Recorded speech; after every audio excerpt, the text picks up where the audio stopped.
സുന്നത്ത് ജമാഅത്തിന് അന്നത്തെ രീതി അനുസരിച്ച് വലിയ ഒരു കപ്പാസിറ്റി ഒന്നും ഇവിടെ ഇല്ല. അന്നത്തെ രീതി മുൻകാലത്ത് വലിയ ആലിമീങ്ങൾ അവരൊപ്പം നിൽക്കണ നല്ല ഉമറാക്കളൊക്കെ ഉണ്ടായിരുന്നു. നമ്മൾ ആ പറഞ്ഞ കാലത്ത് ഇവിടുത്തെ സമ്പന്നരായ വലിയ വലിയ ആളുകളെ മക്കളൊക്കെ ഭൗതികന്മാരായി. അവർക്ക് അങ്ങനത്തെ സംഗതികളിലൊന്നും ഒരു പങ്കുമില്ല. അതുകൊണ്ട് തന്നെ സുന്നത്ത് ജമാഅത്തിന്റെ മുന്നിൽ നിൽക്കാൻ ഉമറാക്കളിൽ ആരുമില്ല എന്ന് പറഞ്ഞാൽ തെറ്റല്ല. അങ്ങനത്തെ ഒരു സമയത്ത് ബഹുമാനപ്പെട്ട തങ്ങളുടെ ബദറു സാദാത്ത് തങ്ങളുടെ സാന്നിധ്യം ഒരു വലിയ തുടക്കമായിട്ടുണ്ട്. അതൊരു വലിയ തുടക്കമായി. വലിയ തുടക്കം എന്ന് എല്ലാ അർത്ഥത്തിലും വലിയ തുടക്കം തന്നെ. അന്ന് തുടങ്ങി വെച്ച ആ മഅ്ദിൻ മലപ്പുറത്തിന് മാത്രമല്ല, മലപ്പുറം ജില്ലക്ക് മാത്രമല്ല,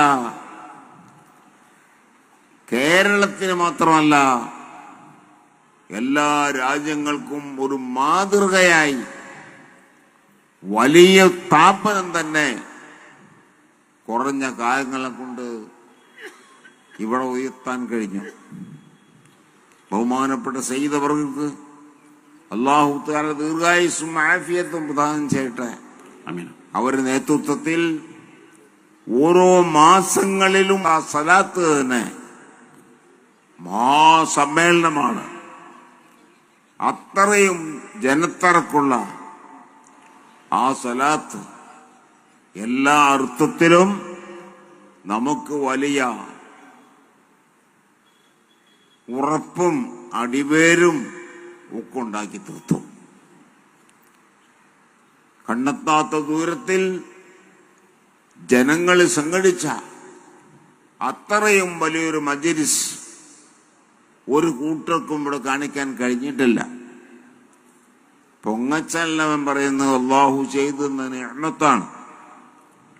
അപ്പൊ ആ ഒരു നിലപാടിലേക്ക് ഇന്ന് നമ്മുടെ മലപ്പുറത്തെ അല്ലാഹു എത്തിച്ചു.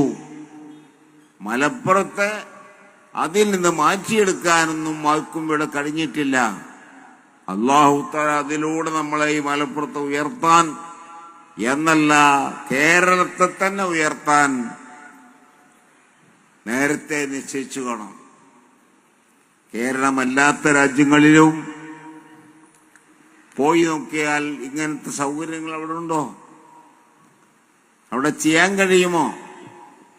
ഇസ്ലാമിന്റെ രാജ്യം എന്ന് പറയുന്ന രാജ്യങ്ങളിൽ വരെ ഇസ്ലാമികമായി ഉയർത്തിക്കാണിക്കാൻ പറ്റാത്ത എത്ര സംഗതികളാണ് ഇവിടെ നടന്നുകൊണ്ടിരിക്കുന്നത്. ഇതൊക്കെ അല്ലാഹു നമുക്ക് ചെയ്തു തരുന്ന ഒരു നിഅമത്താണ്. അതുകൊണ്ട് സാദാത്യങ്ങളുടെ ഈ ഉലമാക്കളെ കൂടെ അല്ലാഹു തൃപ്തിപ്പെട്ട മഹത്തുക്കളെ കൂടെ നാം നിലനിൽക്കണം. എന്നാൽ നമുക്കും രക്ഷയുണ്ട്. അല്ലാഹു എല്ലാ അർത്ഥത്തിലും നമുക്ക് സലാമത്ത് നൽകട്ടെ.